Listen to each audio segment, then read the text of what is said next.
Hello, this is Republic Defender 78 here, and I am going off the cuff to introduce you to a couple of segments. The first segment is the beginning of our new podcast idea called Whatever. So, Over the Hill Divers is still going to be a live stream that me and some buddies are going to figure out. I'm going to live stream by myself when I feel like it. I'm not going to worry about it. But in the meantime, me and two friends who are going to introduce themselves in a moment are going to get down with some podcasting about what's going on in the world of dudes over 40. Check it out. Thanks for tuning in. And you'll see this first segment has an issue because we're trying to be on top of current events, but everything's happening so fast, and so we got a little behind. So this first episode is edited down a little bit, and we lost some good footage, and you'll see why in a moment. But we're here to talk about what happened to Jimmy Kimmel. It happened so fast. So hope you enjoy. Whatever. We can still relax because I'm going to cut this and edit it. This is recorded, but not live. So my name is Dante, and this is our podcast. I think it's called Whatever. It's our concept that we're working on. And just off the top, it's just as we get started, I had this idea that maybe, just maybe, whoever has the idea for the main topic is who sits in this driver's seat for that episode. So this week I want to talk to you guys about Jimmy Kimmel. But maybe next week something Ahmad reads he wants to talk to us about. So he's the one who brings it to the table and we discuss it. So to introduce each other, I feel like I want to just go from left to right on my screen. So Jared, if you want to take a moment and say hello. Yeah, my name's Jared Kabika Miller. I'm a professor of communications, and we talk about a lot of controversial stuff. So I teach basically speech and debate, and so debate topics interest me in general. And my name is Dante. I have a name, it's a whole one. My name is Dante Ryan Johnson Maddox, and I used to be a content producer, and these days I'm more of a private citizen. But I still like to talk about important issues and kind of stay informed. And that leads us to the gentleman to my left, or right on the screen. I'm Childress. I come from desktop publishing. I run websites, and currently I work in the fast channel space of programming video channels, things like that. And Dante, you're still a content producer. Yes, this is technically content. Never stopped. Never stopped. Okay, so this episode, as I've been kind of, it is true, I've been kind of, I don't know what word I want to use in dabbling in podcasting over the years. The background of this is kind of, I did sort of turn to the private sector to make a living, but never stopped enjoying the media that I used to cover for a living. It was still fun to go to the movies, still fun to read the books, and et cetera, et cetera. But as time has gone on, the world around us has changed considerably, and it's harder and harder to just go to the movies and escape. And I feel like there's a conversation that we should be having, that we have to figure out a way to approach current events in a way that doesn't get people's fists balled up. Any thoughts on that? On just media in general, this sounds like an overall concept for the podcast. Before we get into anything, yeah, just I don't want to lead you guys anywhere, to be honest. So I want to just make sure we're all kind of on the same page in terms of why we're here. Go ahead, Amon. If you got, I didn't want to cut you off. I was going to say, I mean, a lot, sometimes you'll hear the phrase "all art is political." It's kind of hard to make something that's objective as a movie or a TV show that comes from a certain point of view and not have it be divisive in some way or some form, or offensive or objectionable to somebody. I mean, there's a million opinions and a million points of view out there. Um, I think, regardless of what's going in the world, especially as more chaotic as it gets more chaotic, I think it's harder to jump into straight escapism. Um, but I mean, filmmakers will, there's always a subsection of films and TV shows that try. Reality TV is pretty good at that. Action movies are in the past have been good at that, but a lot of, especially during the '80s, and action movies always had a tinge of political.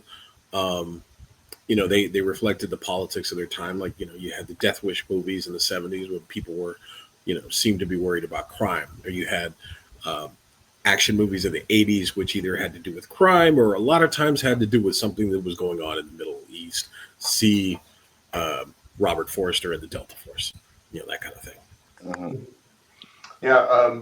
So, I mean, I teach people how to participate in controversial discussions. I mean, that's what I'm doing. And I think that, I don't know, like my take is that there might be some generational influences, right? Like right now, like baby boomers are, pulling all the levers of power, and the I don't know, the sort of way that they approach it, either right or left, seems to be um, pretty intense. It seems like it's always been pretty intense, and so I'm really interested to see like how some people from our generation, like the Generation X level stuff, might um, handle the same situations. It seems like they kind of get drowned out. Like the Generation X is a smaller generation, but at the same time, that kind of creates a certain character about them, which is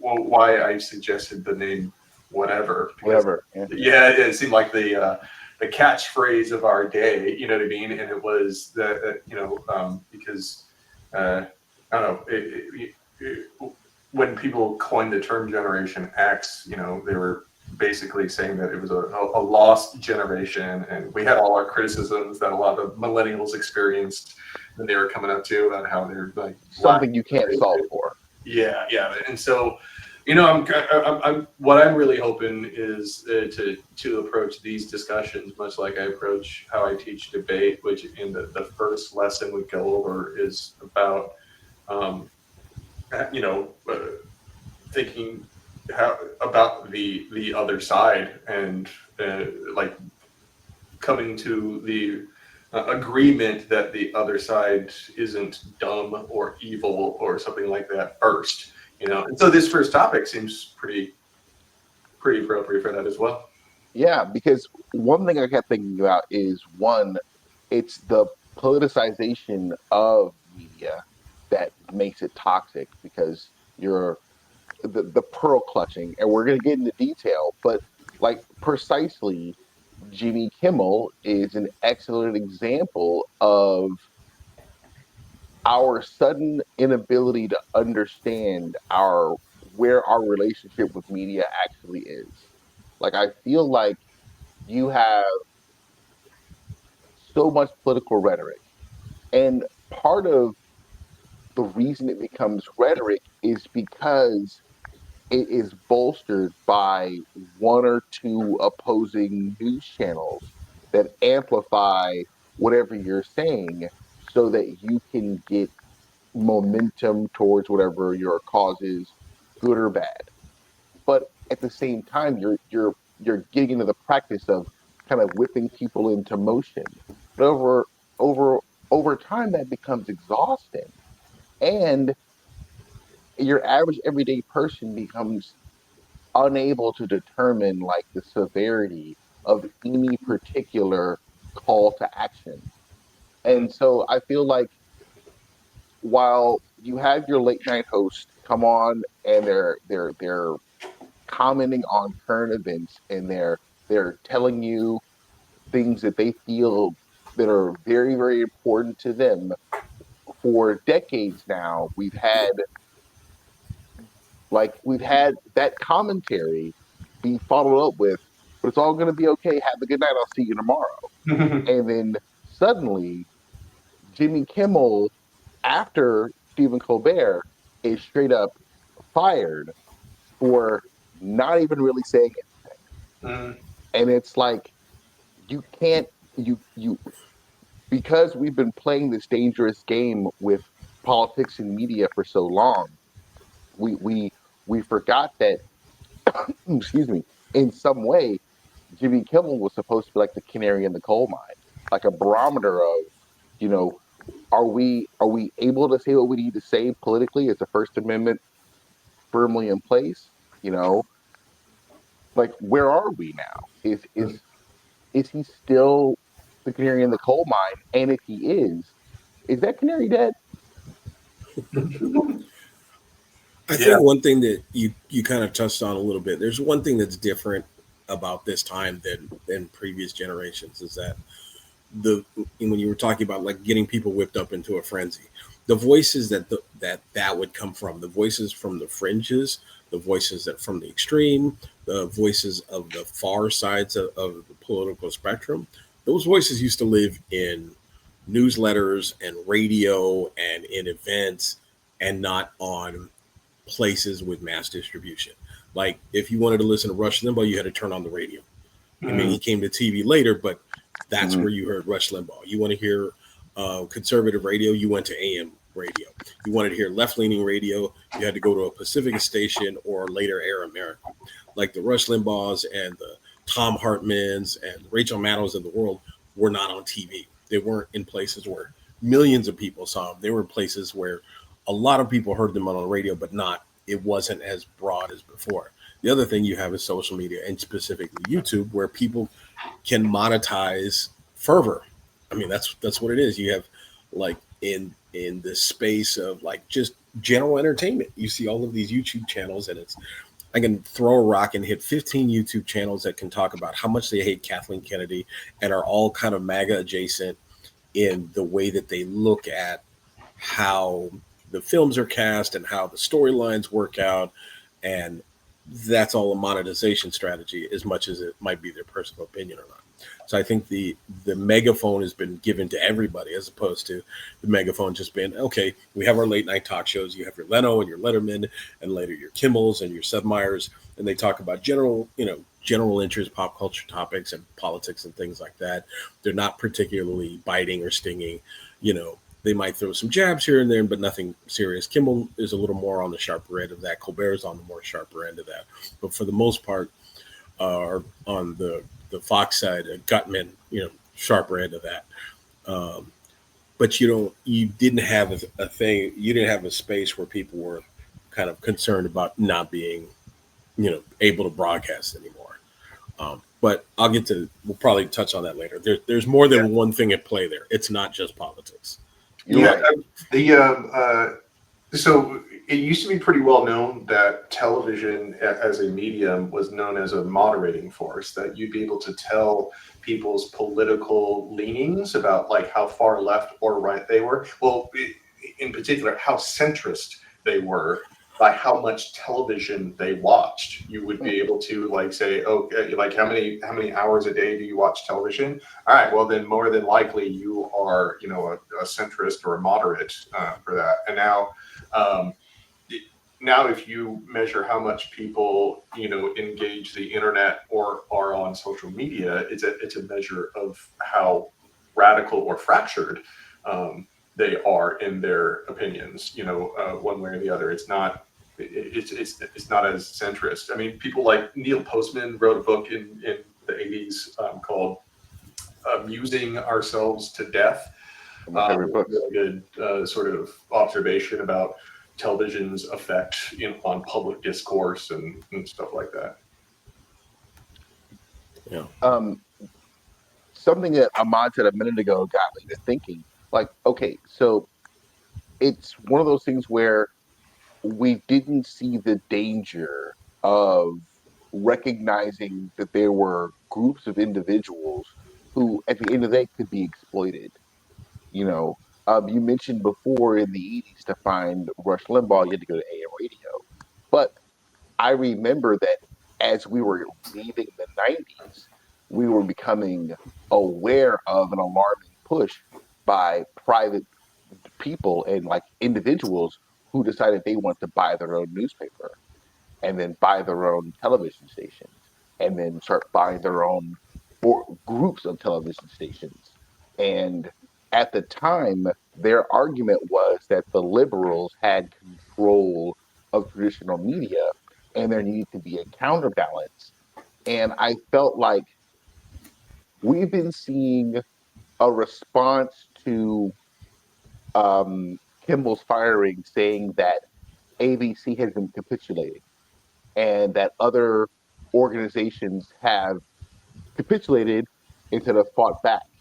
But if you consider that this isn't just about one administration and instead is an organized movement that has started years ago, that capitulation has also been years in the making because when those private organizations were buying newspapers and buying up TV stations, we didn't really do anything then. Even if we reported on it, we informed the public, but we weren't able to explain or communicate why that was so dangerous.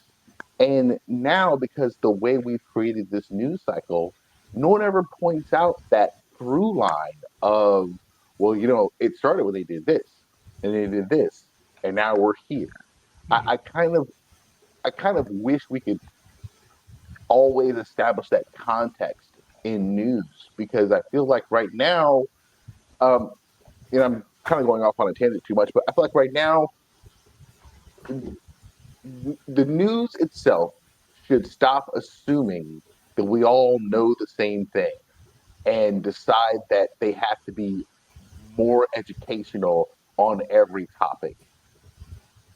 Yeah, well, like CBS, like I remember watching CBS from back in the maybe the 50s, maybe the 40s. It was a black and white era, and the news broadcast was housed under their education department. They actually called it, CBS's education, department, and so and they were like trying to delineate, and so it was presented that way, or like, oh, this is like a public service for Public information. affairs, Yeah, yeah. and so it wasn't really considered a money making endeavor. It was just an important part, right? It was really like cable news when it came around. That kind of, I mean, there was, like, you had like the 60 Minutes and stuff like that Right. like commercialized it, but cable news really, kind of made it into a product rather than a An service. arms race for eyeballs. Yeah, yeah.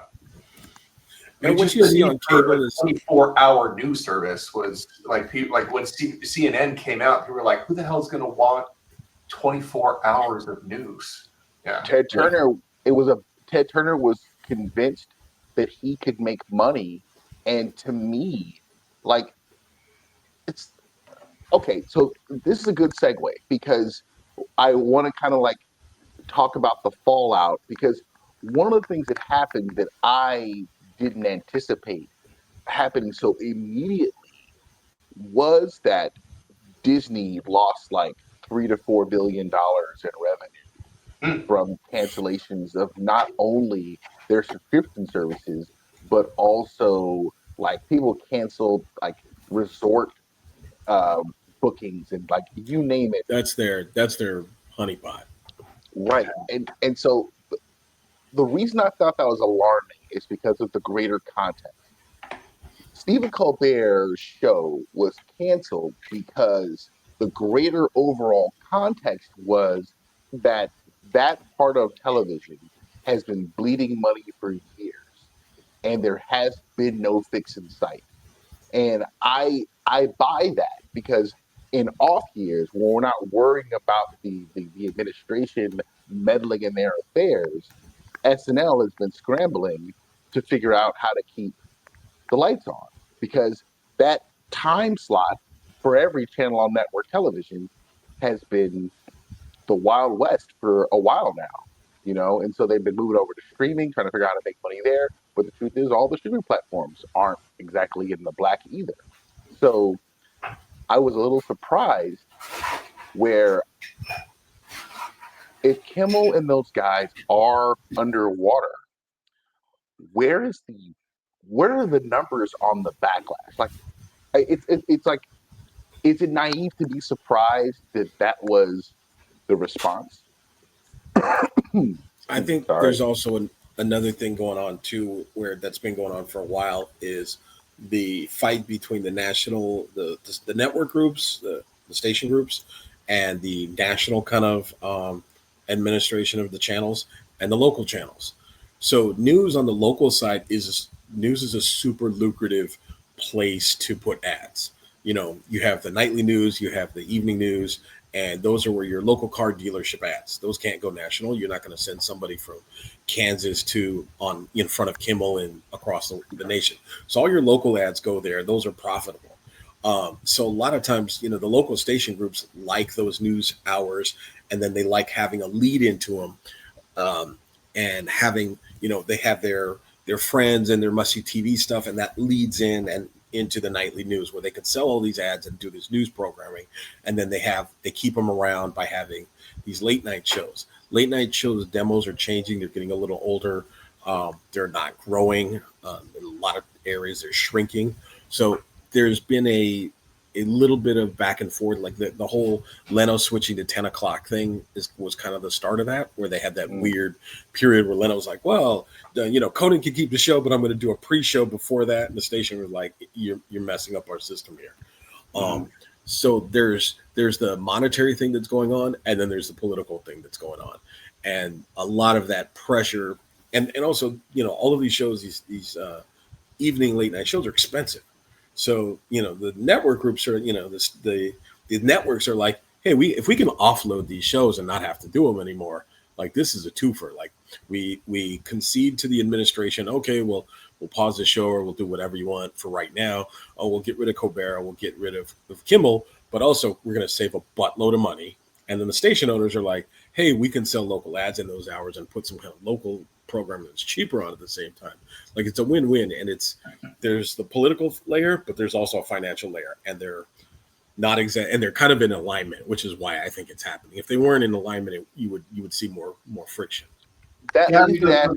It's Dante again, and I thought that was a good place to stop, because as you're going to see in a moment, after we go on for what is a spirited conversation with a lot of good comments that I'm hopefully going to use in some fashion for future episodes, this happens. And we'll see you next time. With no political lean to it. I don't think that people perceive that to exist anymore, even if it does. And apparently, Kimmel's coming back tomorrow. Really?